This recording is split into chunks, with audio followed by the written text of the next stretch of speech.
Bonjour et bienvenue pour ce nouvel épisode du Dé au micro. Alors aujourd'hui, pas d'actu pour Donjons et Dragons, c'est toujours en stand-by. C'est en stand-by jusqu'à ce qu'on puisse jouer en réel, donc ça va pas être pour tout de suite, je pense.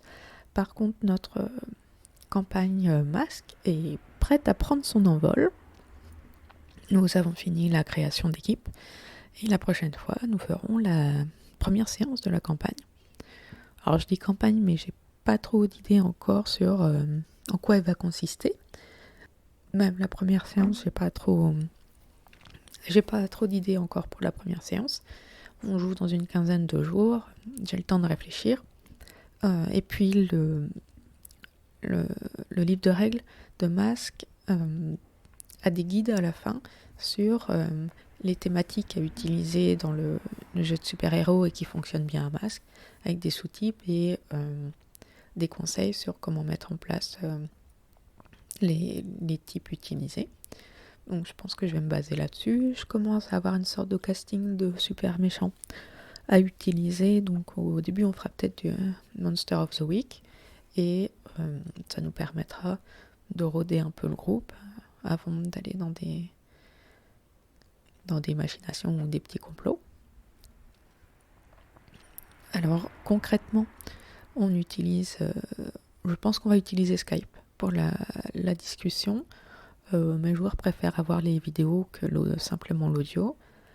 Et on essayait une plateforme vidéo ce week-end pour la fin de la préparation de l'équipe. Et ça n'a pas bien marché, donc on va retourner sur Skype, ça sera plus simple. On utilise Miro pour tout ce qui est feuilles de perso, aide de jeu et tout ça. Je vous mettrai le lien si ça, pour que vous jetiez un œil. C'est très pratique. Je crois en avoir déjà parlé. Du coup, les joueurs ont bien pris en main l'outil. Ça a l'air de leur plaire et de pas être trop compliqué pour eux, donc vamos. Pour tout ce qui concerne les détails de l'univers, on utilise Legend Keeper. C'est un outil, une plateforme pour faire du world building. C'est un peu le même objectif que World Anvil, sauf que c'est beaucoup plus pratique à s'en servir. Et il n'y a pas des fonctionnalités super chères à débloquer. Pour l'instant, Legend Keeper, son modèle économique, c'est financement par un Patreon. Sachant que si vous financez le Patreon un mois et que vous désengagez, vous continuez à avoir accès à la plateforme. Donc ce n'est pas très onéreux. J'aime beaucoup Legend Keeper, j'ai toutes mes campagnes dessus et j'adore. Voilà. Je sais que j'en ai déjà parlé, que j'ai dit que je ferais un gros article dessus. J'attends en fait la mise à jour de l'interface qui doit avoir lieu bientôt. Donc bientôt, dans le langage du créateur de Legend Keeper, c'est sans date fixe. Il est très actif, il y a un Discord pareil où on peut avoir plein d'infos, la communauté est très sympa. Et il est tout seul, enfin, ils sont deux à développer la plateforme, donc forcément, les mises à jour sont assez espacées, mais il travaille à fond dessus et il vient de se mettre à son compte pour continuer à bosser sur Legend Keeper. Donc ça laisse présager des mises à jour assez rapides. Voilà, Legend Keeper, c'est le bien. Sinon, ce week-end, c'était la cyberconvention. J'ai essentiellement écouté les tables rondes. C'était très intéressant. J'ai particulièrement aimé celle sur le dématérialisé dans le jeu de rôle, les PDF, etc. La discussion était super passionnante. Et à l'occasion de cette cyberconvention, il y a eu un cyber bundle de jeux sur Itch.io avec 20 jeux qui a dont au moins 75% des recettes va être versées au Secours populaire français. Et ce cyber bundle a dépassé les 3000 $. Et ça, c'est super chouette. Dans ce bundle, vous aviez plein de super jeux que j'ai commencé à lire et qui ont l'air très sympas. Et vous aviez 2 de mes petits jeux. Alors si mes jeux vous intéressent, ils sont disponibles en Pay What You Want sur Itch.io. Je vous mettrai le lien vers ma page Itch.io si ça vous intéresse. Sinon, je bosse toujours sur mon projet Dédale, mais là, ça a pris un peu de... Enfin, j'y ai pas retouché depuis quelques jours parce que je me suis lancée dans un truc qui va me demander beaucoup d'énergie. Alors, ce nouveau projet, le projet X, dont le nom de code est Happy Birthday, c'est très simple. C'est le confinement en ce moment. Perso, je ne suis pas confinée, mais mon mari l'est. Et c'est bientôt son anniversaire. Donc je me suis demandé, avec tous les magasins fermés, en général je lui achète un truc. Et là ça va pas être trop possible. Du coup je me suis un peu creusé la tête, voir ce que je pouvais lui offrir. Et j'ai eu une idée, je vais lui créer un jeu. Voilà, je vais lui créer un jeu. Donc c'est le 19 son anniversaire. Donc j'enregistre le 8, ça me laisse une dizaine de jours pour créer le truc. Donc je suis partie sur un jeu de cartes sur l'aviation pendant la Seconde Guerre mondiale. Il est un passionné d'aviation, et il s'y connaît très bien, et la Seconde Guerre mondiale était une période qui l'intéresse particulièrement. Du coup, j'essaye de combiner tout ça.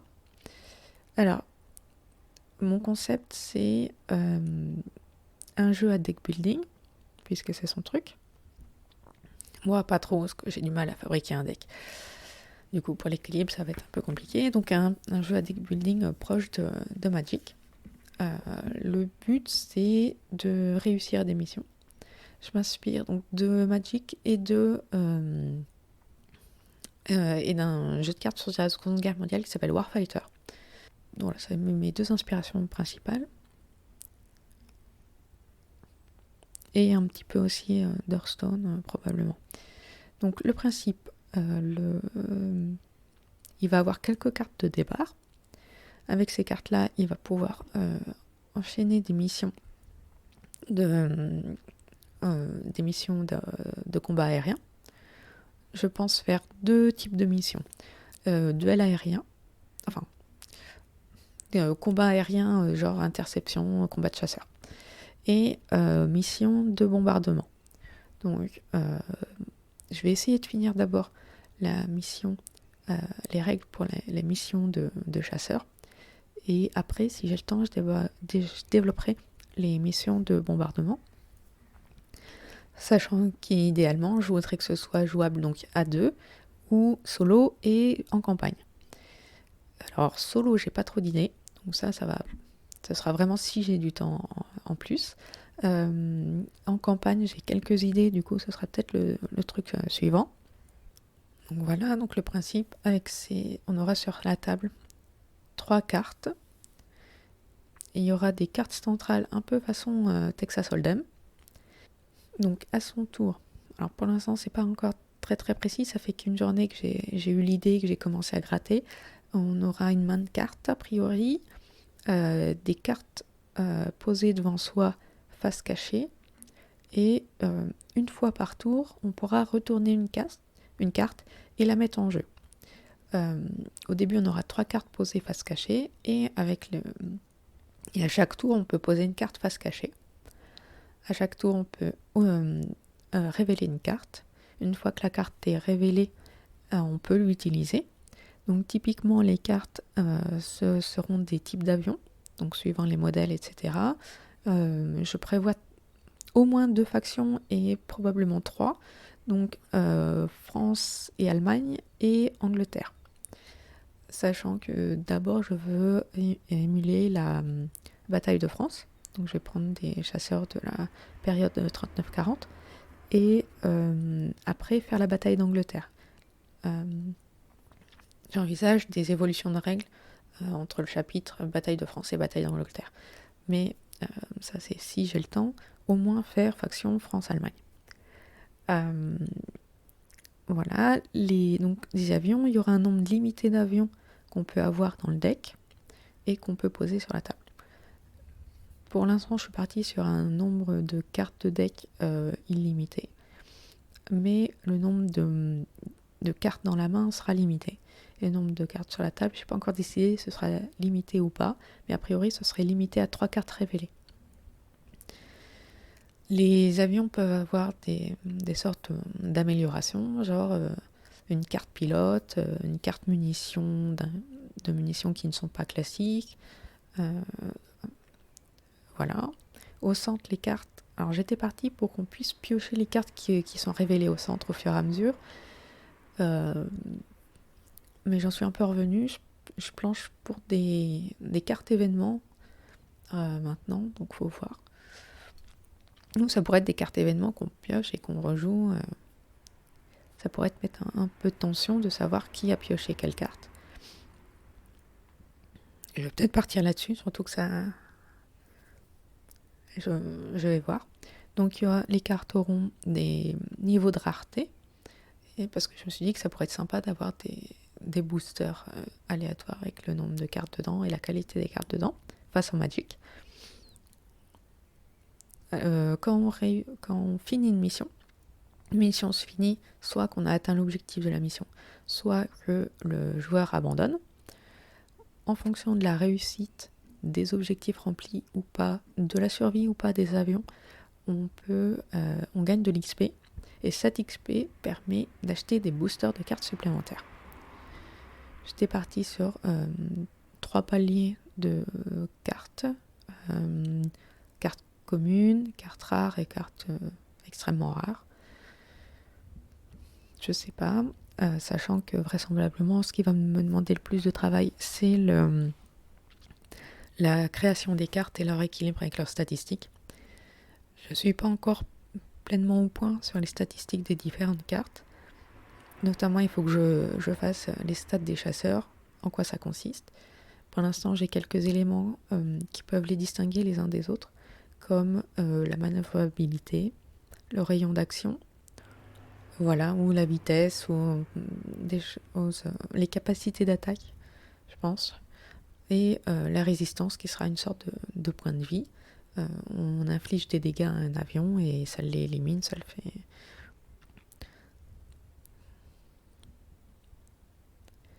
Et dans les cartes qu'on peut les ajouter, je pensais des munitions ou des cartes de pilote, genre les cartes des As. Et ça, c'est la Seconde Guerre mondiale. Donc, autant que possible, je vais me baser sur la réalité. Les noms des avions seront les vrais noms des avions, les noms des As seront les vrais noms des As. Donc, du coup, je suis en train d'apprendre un tas de trucs que j'avais pas prévu d'apprendre sur l'aviation pendant la Seconde Guerre mondiale. C'est pas trop ma tasse de thé, mais c'est intéressant et ça convient bien à mon projet. Sur une page en français sur l'aviation française à cette période est pas mal faite. Il y a notamment les nombres d'escadrilles avec la répartition de leurs avions. Ça va bien m'aider pour savoir quel est le modèle d'avion le plus courant et faire dans les cartes un peu plus rares les modèles qui ont eu moins de succès. Donc voilà, donc ça c'est un gros projet. Je vais pas faire de game jam là dans les 15 jours. Hein. Ça va m'occuper suffisamment. Et en fait, le point le plus difficile, c'est que il faut que je crée ça, alors que je peux pas m'isoler pour créer. Il faut que je fasse discret. Alors, il faut pas notamment qu'il puisse regarder sur mon écran, parce que je suis obligée de développer le jeu alors qu'il est présent dans la pièce. Hein. On a un petit appart. Et voilà. Donc ça, c'est mon gros défi. Pour l'instant, j'ai botté en touche en disant que je faisais un truc jeu de rôle un peu secret, que c'est pour les campagnes où il joue. Du coup, je peux pas lui donner de détails. Je sais pas s'il va voir le truc venir. On est encore au début du projet. Je vous raconterai s'il a découvert le poteau rose avant la fin. Je me suis dit que je ferais peut-être un tuto à suivre sur qu'au début, je lui donne pas le paquet de cartes en lui disant voilà, c'est un jeu de cartes. Je pensais faire un courrier, genre en tête officielle, machin, vous êtes recruté, le pays a besoin de vous pour coordonner sa flotte aérienne, truc comme ça, avec une adresse mail qui dit allez sur tel site. Sur ce site, j'ai configuré un tuto avec Twine, qui est un logiciel pour créer de la fiction interactive. Et je lui montre pas à pas les étapes création d'un deck et jeu. Et à la fin, peut-être je simule un truc aléatoire pour lui octroyer une carte. Ou plusieurs cartes, un premier booster en sorte. Donc ça, c'est idéalement si j'ai assez de temps. Et il faut que je rédige les règles de façon claire. C'est un super projet qui me botte absolument. Et j'espère que ça va lui plaire. En tout cas, c'est sûr que ce sera le projet qui m'aura demandé... En tout cas, c'est sûr que c'est le cadeau qui m'aura pris le plus long, le plus d'énergie. Mais bon, c'est une bonne idée. On arrive à la fin de cet épisode.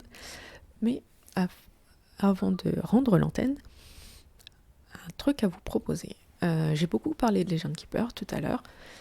Si ça vous intéresse, je mets en jeu 3 invitations pour participer à la bêta de Legend Keeper. Ça vous donnera accès à la plateforme et vous pourrez créer les univers, les mondes, les univers que vous souhaitez. Car j'ai un certain nombre d'invitations libres et en vous invitant, vous aurez accès à l'intégralité des fonctionnalités et vous pourrez vous-même inviter d'autres personnes. Donc ce sera, vous aurez accès à l'ensemble des trucs. Les personnes que vous inviterez auront elles aussi des invitations, donc ça peut être faire tâche d'huile très rapidement. Du coup voilà, 3 invitations, ce sera premier arrivé, premier servi. Comment obtenir une invitation? C'est très simple. Vous m'envoyez un message privé sur Twitter. Mon adresse Twitter c'est chrisdoc, donc @KRI2SDOC.